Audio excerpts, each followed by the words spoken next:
Hello, नमस्ते, आदाब, सत श्री अकाल, केम छो इंडिया। स्वागत है आप सभी का मेरे यूट्यूब चैनल कॉमर्स की शिक्षा पर। और आज की इस वीडियो में हम डिस्कस करने वाले हैं प्रीवियस ईयर क्वेश्चंस। इससे पहले भी मैं बहुत सारे प्रीवियस ईयर क्वेश्चंस डिस्कस कर चुकी हूँ, उनका लिंक मैंने डिस्क्रिप्शन बॉक्स में दिया, आप उन्हें चेक कर सकते हैं। स्टार्ट करते हैं आज की वीडियो। क्वेश्चन है आपका, marketing segmentation should be followed by the targeting and producing positioning activities for effective planning and implementation of the, यानी जो आप मार्केट सेगमेंटेशन करते हो एक सही प्लानिंग के साथ, इफेक्टिव प्लानिंग के साथ कि किस चीज़ को हमें टारगेट करना है, ठीक है, किस टाइप का आपका प्रोडक्ट है, उसके बेसिस पे आप मार्केट को टारगेट करते हो और मार्केट सेगमेंटेशन करते हो कि आप जैसे अगर आप किड्स सेक्शन के लिए कुछ चीज़ बना रहे हैं, ठीक है, या अबव 18 के लिए आप कुछ बना रहे हैं, गर्ल्स के लिए बना रहे हैं या बॉयज़ के लिए बना रहे हैं, ठीक है, ओल्ड एज ग्रुप के लिए बना रहे हैं, लोअर इनकम ग्रुप और हाई इनकम ग्रुप, ठीक है। तो इन सब चीज़ों के बेसिस पे आप मार्केट सेगमेंटेशन करते हो इफेक्टिव प्लानिंग के साथ। किस लिए करते हो? For the implementation of the, किस चीज़ की इम्प्लीमेंटेशन के लिए? Marketing plans, business control, marketing process और नन ऑफ दिस। देखो, हम जो मार्केट सेगमेंटेशन करते हैं वो इसलिए करते हैं कि आप इम्प्लीमेंट कर सको अपना मार्केटिंग प्लान। देखो, मार्केटिंग प्लान होता है जो आपकी रिसर्च भी करता है मार्केट की, प्लस वो आपके ब्रांड की वैल्यू बनाता है मार्केट में, ठीक है। तो अगर आप सही मार्केट सेगमेंटेशन करोगे, आपने सही मार्केट को टारगेट किया, तो तभी आप अपना मार्केटिंग प्लान भी सही तरीके से इंप्लीमेंट कर पाएंगे, ठीक है। तो ऑप्शन ए यहाँ करेक्ट हो जाएगा, मार्केटिंग प्लान्स। नेक्स्ट है आपका, marketing mix involves. Marketing mix में इनमें से क्या क्या आता है? देखो, product mix, promotion mix, service mix, ये तीनों ही मार्केटिंग मिक्स का पार्ट है, राइट। ऑप्शन डी यहाँ करेक्ट हो जाएगा। नेक्स्ट है आपका, which of the following is not a capital assets under capital gain head of a income, यानी इनमें से कौन सा पहले तो ये समझो कैपिटल असेट्स क्या होती है, जो आपको लॉन्ग टर्म बेनिफिट देती है, राइट। तो इनमें से कौन सा ऐसा असेट्स है जो आपके capital gain head of income का पार्ट नहीं होता, ठीक है। तो देखो, यहाँ पर जो गुडविल ऑफ बिजनेस है, एग्रीकल्चर लैंड है, ज्वेलरी है, ठीक है, ये सारे आपके कैपिटल असेट्स होते हैं और ये capital gain head of income का भी पार्ट होते हैं। बट स्टॉक इन ट्रेड होता है जो इसका पार्ट नहीं होता, ठीक है। तो राइट ऑप्शन यहाँ पर ए हो जाएगा। नेक्स्ट है आपका क्वेश्चन नंबर 174, मार्केट सब divided on the basis of behavioural characteristics is called. Market को आप सब डिवाइड करते हो बिहेवियरल कैरेक्टरिस्टिक्स के बेसिस पर, ठीक है, तो वो क्या कहलाता है? देखो, जब भी आप मार्केट को डिवाइड करते हो तो वो आपका कहलाता है सेगमेंटेशन, ठीक है। अब वो आप डिफरेंट डिफरेंट बेसिस पर डिवाइड कर सकते हो, आप एज के बेसिस पे, इनकम के बेसिस पे, बिहेवियर के बेसिस पे, ठीक है। तो वो आपका क्या कहलाता है? सेगमेंटेशन। नेक्स्ट है आपका question, business ethics relates to. Business ethics किससे रिलेटेड होते हैं? बिजनेस एथिक्स क्या होते हैं? वो वैल्यूज़, वो प्रिंसिपल जिनके बेसिस पे एक ऑर्गेनाइजेशन वर्क करती है। हर एक एम्प्लॉय वहाँ का जो भी डिसीजन लेता है वो उन वैल्यूज़ के बेसिस पर लेता है, ठीक है। जिस तरह से वो वर्क करते हैं ये आपको बताते हैं कि क्या मॉरली करेक्ट है, क्या इनकरेक्ट है, राइट। तो ये टाइम टू टाइम आपको गाइड कर रहे हैं एक ऑर्गेनाइजेशन को, उसके एम्प्लॉयज़ को, ठीक है। तो अब यहाँ पे पूछे ये एथिक्स किससे रिलेट करते हैं? सोसाइटी के डिसीजन से, कस्टमर के डिसीजन से, एन इंडिविजुअल और वर्क ग्रुप्स डिसीजन और गवर्नमेंट डिसीजन। देखो, ये बिजनेस एथिक्स हैं तो सोसाइटी, कस्टमर और गवर्नमेंट तो यहाँ कट हो जाएगा, ऑप्शन सी यहाँ करेक्ट हो जाएगा, एन इंडिविजुअल और वर्क ग्रुप्स डिसीजन, ठीक है। किसी एक इंडिविजुअल या वर्क ग्रुप के डिसीजन को बिजनेस एथिक्स रिलेट करते हैं। बिजनेस एथिक्स उन्हें गाइड करते हैं कि आपको किस तरह से डिसीजन लेना है, राइट। नेक्स्ट है आपका, opportunity cost is the best example of. Opportunity cost किसका एग्जाम्पल है? बेस्ट एग्जाम्पल है। तो अपॉर्चुनिटी कॉस्ट क्या होती है? सबसे पहले तो ये समझ में लेना चाहिए, अपॉर्चुनिटी कॉस्ट होती है left out cost. Left out cost यानी जो आपने छोड़ दी, ठीक है। सपोज एक कंपनी के पास एक 6 लाख का प्रोजेक्ट है और एक 5 लाख का प्रोजेक्ट है, ठीक है। अब 5 लाख पे जाएं या 6 लाख पे जाएं, इट मीन्स देखो यहाँ पर, देखो 6 लाख है तो इनकम ज़्यादा है यहाँ पर, तो हमें इसके साथ जाना चाहिए, बट यहाँ पर रिस्क भी उतना ही ज़्यादा है, ठीक। तो हमने क्या किया, हम 5 लाख के साथ गए। तो अब यहाँ पर जो हमें 6 लाख मिल रहा था, यहाँ 5 लाख, तो कितने लाख का डिफरेंस हुआ? 1 लाख का। ये 1 लाख हमने छोड़ दिए, या तो हम इसके साथ जाते तो 6 लाख मिलते, राइट। इसके साथ गए तो हमें 5 लाख मिले। हमने इस 1 लाख को छोड़कर हमने 5 लाख वाले प्रोजेक्ट को ले लिया कि नहीं, हम 5 लाख का ही प्रॉफिट ले लेंगे, लेकिन रिस्क हम नहीं लेंगे। तो ये जो 1 लाख आपसे छूट गए, जो आपको मिलेंगी नहीं, ये होती है आपकी अपॉर्चुनिटी कॉस्ट, जो आपने छोड़ दी, राइट। अब यहाँ पर आपसे पूछे कि अपॉर्चुनिटी कॉस्ट किसका एग्जाम्पल है? संक कॉस्ट का, स्टैंडर्ड कॉस्ट का, रेलेवेंट कॉस्ट का, इररेलेवेंट कॉस्ट का। देखो, यहाँ पर ये जो दो हैं, संक कॉस्ट तो होती है जो आपकी एक बार बिजनेस में चली गई, वो दोबारा कभी आएगी ही नहीं, ठीक है।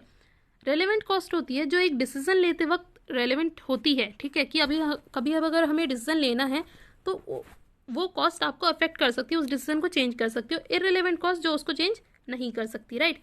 अपॉर्चुनिटी कॉस्ट जो निकल के आती है, ये कब निकल के आती है? जब आप डिसीजन लेते हो कि मुझे 5 लाख के साथ जाना है या 6 लाख के साथ जाना है। जब आपने डिसीजन लिया तब अपॉर्चुनिटी कॉस्ट निकल कर आती है, तो ये कहीं ना कहीं उस डिसीजन से रेलेवेंट है, ठीक है। तो ये बेस्ट एग्जाम्पल हो जाता है रेलेवेंट कॉस्ट का, ठीक। ऑप्शन सी यहाँ करेक्ट होगा। नेक्स्ट है आपका wages, rent and materials are example of. Wages, rent, material किसका एग्जाम्पल होते हैं? Implicit cost, explicit cost, direct cost और मैन्युफैक्चरिंग कॉस्ट। तो देखो इम्प्लिसिट कॉस्ट और एक्सप्लिसिट कॉस्ट को समझो। एक्सप्लिसिट कॉस्ट होती है जो आप बाहर से लेकर आते हो, जिसके लिए आप पे कर रहे हो, राइट। तो वेज, रेंट, मटेरियल, इन सब के लिए आप बाहर पे कर रहे हो, ठीक है। रेंट भी आप पे कर रहे हो दूसरे पर्सन को जिसका लैंड है, मटेरियल आप परचेज करके ला रहे हो, ठीक है। तो जो कॉस्ट आपने बाहर पे की है वो आपकी कहलाती है explicit cost.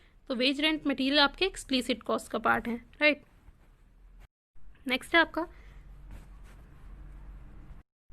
Which of the following cost is used in the calculation of cost per unit. Cost per unit यानी एक यूनिट कितने रुपए में तैयार हुई, ठीक है। इसकी कॉस्ट पता लगाने के लिए आप किसके साथ जाएंगे? टोटल प्रोडक्शन कॉस्ट के साथ, कॉस्ट ऑफ गुड्स सोल्ड के साथ, कॉस्ट ऑफ गुड्स मैन्युफैक्चर्ड या cost of goods available for sales, ठीक है। तो एक यूनिट कितने में तैयार हुई ये किससे पता लगेगा? कि वो कितने रुपए में उसकी मैन्युफैक्चरिंग हुई, कॉस्ट ऑफ गुड्स मैन्युफैक्चर्ड, ठीक है। तो इसी से आपको पता लगेगा कि कॉस्ट पर यूनिट क्या निकली है, ठीक। मैन्युफैक्चरिंग में जितनी कॉस्ट लगी है उसी से आप टोटल गुड्स को डिवाइड कर देंगे तो आपको पता लग जाएगा कॉस्ट पर यूनिट कितनी आई है, ठीक है। तो ऑप्शन सी यहाँ करेक्ट हो जाएगा। नेक्स्ट है आपका sales commission are classified as. Sales commission किसका पार्ट होती है? प्राइम कॉस्ट का, पीरियड कॉस्ट का, प्रोडक्ट कॉस्ट का और इनडायरेक्ट लेबर का, ठीक है। सेल्स कमीशन आपका पार्ट होती है पीरियड कॉस्ट का, ठीक है। पीरियड कॉस्ट क्या होती है? जो एक टाइम के साथ आपको पे करनी होती है। जैसे कि आप वेजेस, मंथ के एंड में आपको वेजेस पे करने हैं, रेंट भी आपको मंथ के एंड में पे करना है, इलेक्ट्रिसिटी बिल, ठीक है। इसी तरह सेल्स होगी तो सेल्स कमीशन भी आपको एक टाइम पर पे करनी होगी, ठीक है। तो पीरियड कॉस्ट होती है जो एक टाइम से रिलेटेड होती है, जब भी सेल्स का टाइम आएगा तो आपको सेल्स कमीशन पे करनी होगी, ठीक है। तो ऑप्शन बी यहाँ करेक्ट होगा। नेक्स्ट है आपका if the direct labour is 42,000 and factory overhead is 40% of conversion cost, what will be the amount of factory overhead. यहाँ पर आपको दिया कि डायरेक्ट लेबर आपके पास 42,000 है, फैक्ट्री ओवरहेड कन्वर्जन कॉस्ट का 40% है, ठीक है। कन्वर्जन कॉस्ट क्या होती है? जो रॉ मटेरियल को फिनिश गुड्स में कन्वर्ट करती है, राइट। रॉ मटेरियल को फिनिश गुड्स में जो कन्वर्ट करती है वो हो जाती है आपकी कन्वर्जन कॉस्ट। तो आपसे पूछा कि फैक्ट्री ओवरहेड क्या है, तो कन्वर्जन कॉस्ट क्या होती है? सारी डायरेक्ट और इनडायरेक्ट कॉस्ट को प्लस करेंगे तो आपकी कन्वर्जन कॉस्ट आ जाएगी, ठीक है। तो direct labour plus factory overhead आपका हो जाता है कन्वर्जन कॉस्ट, राइट। तो अब इसे कैलकुलेट कैसे करेंगे? देखो कन्वर्जन कॉस्ट में सारी डायरेक्ट और इनडायरेक्ट कॉस्ट दोनों आ जाती हैं, राइट। तो कन्वर्जन कॉस्ट में आपका आ जाएगा direct labour plus factory overhead, right. तो अब यहाँ पर आपकी डायरेक्ट लेबर कितनी है? 42,000, ठीक है। कन्वर्जन कॉस्ट आपकी दे नहीं रखी है, कन्वर्जन कॉस्ट आपको हमें एक्स मान लेंगे। फैक्ट्री ओवरहेड उसका कितना है? 40%, ठीक है। 40% है एक्स का, राइट। अब आपको बस इस इक्वेशन को सॉल्व करना है। आप इस वाले को आप यहाँ ले जाइए माइनस में और 42,000, तो यहाँ से आपकी एक्स की वैल्यू आ जाएगी आपकी 70,000, ठीक है। तो यहाँ पर आपका कन्वर्जन कॉस्ट आ गया 70,000, तो इसका फैक्ट्री ओवरहेड कितना निकलेगा? फैक्ट्री ओवरहेड इसका कितना है? 40% है। तो 70,000 का जब आप 40% करेंगे तो आपका आ जाएगा 28,000, ठीक है। कैलकुलेट आप कर लीजिएगा, तो फैक्ट्री ओवरहेड आपके आ जाएंगे 28,000, राइट। तो करेक्ट ऑप्शन यहाँ क्या हो जाएगा आपका? सी, 28,000। नेक्स्ट है आपका question number 181, economics can not be considered a perfect science. Economics को आप कभी भी परफेक्ट साइंस नहीं कहते हो, क्यों? Because human nature is unpredictable, क्योंकि इकोनॉमिक्स में आप ह्यूमन बिहेवियर के ऊपर बात करते हो, ठीक है। तो वो आपका अनप्रिडिक्टेबल होता है। It is difficult to make correct prediction of economic variables. आप करेक्ट प्रिडिक्शन नहीं कर सकते। जैसे साइंस में आप कोई भी चीज़ प्रूफ के साथ बताते हो, ठीक है, आप उस पर तरह तरह के एक्सपेरिमेंट्स करते हो और एक प्रूफ के साथ सब चीज़ बताते हो, वो यहाँ पर बताना, प्रिडिक्ट करना पॉसिबल नहीं हो पाता है। Economist do not have a common opinion about a particular economic event. हर एक पॉइंट पर अलग अलग इकोनॉमिस्ट ने अलग अलग थ्योरीज दी हुई हैं, ठीक है। तो किसी भी पॉइंट पर एक कॉमन ओपिनियन नहीं है। तो ये तीनों ही रीज़न है कि हम इकोनॉमिक्स को साइंस नहीं कहते। तो ऑल ऑफ दिस इसका करेक्ट आंसर हो जाएगा कि ये इकोनॉमिक्स एक परफेक्ट साइंस नहीं है। तो ये थे आज के 10 क्वेश्चन। आई होप आपको क्वेश्चन समझ में आए हों। कोई भी डाउट हो तो आप मुझसे कमेंट बॉक्स में पूछ सकते हैं। और प्लीज़ इस वीडियो को लाइक कीजिए और शेयर कीजिए जितना आप अपने फ्रेंड्स के साथ कर सकते हैं, और सब्सक्राइब कीजिए मेरे चैनल को ऐसी और वीडियोज़ के लिए। Thank you so much for watching the video.